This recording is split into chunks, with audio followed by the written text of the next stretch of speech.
এই ভীষণ গরমে টক জাতীয় খাবার খেতে একটু প্রত্যেকেরই ভালো লাগে, আর বিশেষ করে মাখামাখি হলে তো আরও কোনো কথাই নেই।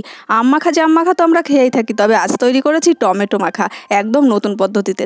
আর এমন স্বাদে টমেটো মাখা দেখলেই জিভে জল চলে আসবে। নমস্কার বন্ধুরা, আমি কল্যাণী, আর আপনারা দেখছেন কল্যাণী রান্নাঘর। তো চলুন দেখে নেওয়া যাক আজকের এই জিভে জল আনা টমেটো মাখা আমি কীভাবে তৈরি করে নিই, দেখে নেওয়া যাক। প্রথমে নিয়েছি কয়েকটা টমেটো, এখানে আমি ছোট ছোট সাইজের 7টা টমেটো নিয়েছি। আর টমেটোটাকে ভালো করে কিন্তু ধুয়ে নিতে হবে। ধুয়ে আলাদা একটা পাত্রে আমি টমেটোটাকে তুলে নিচ্ছি। তো অবশ্যই টমেটোগুলো ভালোভাবে ধুয়ে নেবেন কাটার আগে। টমেটোগুলো ভালোভাবে ধুয়ে রেখে দিয়েছি। এবার চলে এসেছি পরের স্টেপে। নিয়েছি সামান্য একটু তেঁতুল, খুব বেশি তেঁতুল এখানে নিইনি, আমি এখানে বীজ ছাড়ানো তেঁতুল নিয়েছি। তেঁতুলটাকে ভালোভাবে ধুয়ে নিতে হবে। তো তেঁতুলটা ধোয়া হয়ে গেলে খানিকটা জল দিয়ে তেঁতুলটাকে ভিজিয়ে রাখবো, যেহেতু তেঁতুলটা শুকনো আছে। তেঁতুলটা ভিজতে থাকুক, তার মধ্যে এদিকে আমি টমেটোগুলোকে কেটে নেব। তো টমেটোর প্রথমে মাঝখান থেকে ফাল করে নিয়ে আর মুখের কাছে যে শক্ত অংশটা থাকে সেই অংশটাকে কিন্তু ফেলে দিতে হবে। তা না হলে কিন্তু মাখাটা অতটা নরম হবে না এবং খেতে ভালো লাগে না বা দেখতেও ভালো লাগে না, তাই এটা কিন্তু অবশ্যই ফেলে নেবেন। এবারে টমেটোগুলোকে মোটামুটি ছোট সাইজের করে কেটে নিতে হবে। একদম খুব বেশি কুচি করার কোনো প্রয়োজন নেই, তবে আমি যে এরকম 6 টুকরো করে নিয়েছি এক একটা টমেটোকে। যেহেতু এখানে আমি ছোট টমেটো ব্যবহার করেছি, তাই 6 টুকরো করলে হয়ে যাচ্ছে। যদি বড় টমেটো ব্যবহার করেন তাহলে আরও খানিকটা কুচি করে নেবেন।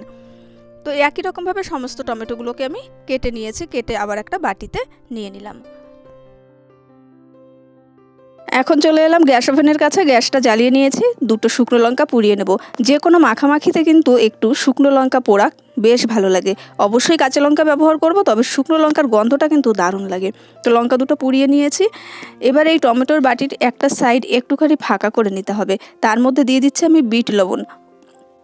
বিট লবণটা দেওয়ার পরে পোড়া লঙ্কা এখানে একটু গুলে নিতে হবে। তবে আমি প্রথমবারে একটা লঙ্কা দিয়ে দিচ্ছি, যদি প্রয়োজন হয় পরে ঝাল অনুযায়ী পরে আরও লঙ্কা দিয়ে দেবো। তবে ঝাল লবণ এটা অবশ্যই আপনারা আপনাদের টেস্ট অনুযায়ী দিয়ে দেবেন, তবে একবারে বেশি দিয়ে দেবেন না, একটু টেস্ট করে নিয়ে পরে আবার দেবেন।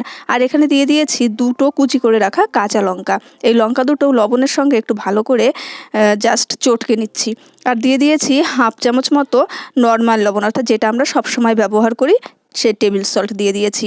এদিকে তেঁতুলটা অনেকটা নরম হয়ে গেছে, বেশ খানিকটা সময় ভিজেছে। হাত দিয়ে একটু চটকে নিলেই দেখবেন কাঁথটা বেরিয়ে গেছে, অর্থাৎ ভীষণ ঘন থকথকে একটা কাঁথ তৈরি হয়ে যাবে। যেহেতু বীজ ছাড়ানো আছে তাই খুব বেশি সময় আর লাগছে না। এদিকে তেঁতুলটা রেডি হয়ে গেছে। তো তেঁতুল খানিকটা দিয়ে দিচ্ছি এই টমেটোর মধ্যে, তবে পুরোটা আমি দেইনি, হাফ মতো দিয়ে দিয়েছি। আর তার মধ্যে দিয়ে দিয়েছি 4টে লেবু পাতা। লেবু পাতার গন্ধটা কিন্তু ভীষণ ভালো লাগে।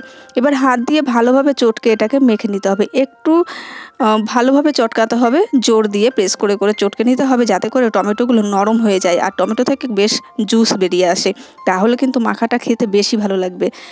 আর এই গরমের দিনে সবসময় তো মাখা খাওয়ার মতো আম বা অন্য কিছু আমাদের হাতের কাছে থাকে না, কিন্তু টমেটো আমাদের কাছে 12 মাস প্রায় সবসময় প্রত্যেকের ঘরে থাকে। তাই টমেটো দিয়ে এরকম ঝটপট একটা মাখা তৈরি করে নিতে পারেন গরমের দুপুরবেলা যখন আপনার খেতে ইচ্ছা করছে, দেখবেন খেতে লাগে অসাধারণ। তো আমি এই সময় একটু টেস্ট করে নেব লবণ বা লঙ্কাটা ঠিক আছে কিনা দেখার জন্য। তো টেস্ট করার পর আমার মনে হলো যে একটু লবণ লাগবে, লঙ্কাটা মোটামুটি ঠিকই আছে। তো আমি আরও খানিকটা বিট লবণ দিয়ে দিচ্ছি। বিট লবণের টেস্টটা একটু বেশিই ভালো হয়। তো বিট লবণ দিয়ে আবারও একটু চটকে চটকে মেখে নিতে হবে। তারপরেই রেডি হয়ে যাবে দুর্দান্ত স্বাদের টমেটো মাখা।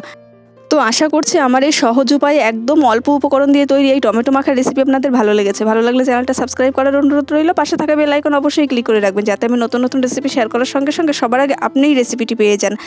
তো আজকের মতো টাটা, সবাই ভালো থাকবেন, সুস্থ থাকবেন, আর দেখা হচ্ছে পরের রেসিপির সঙ্গে।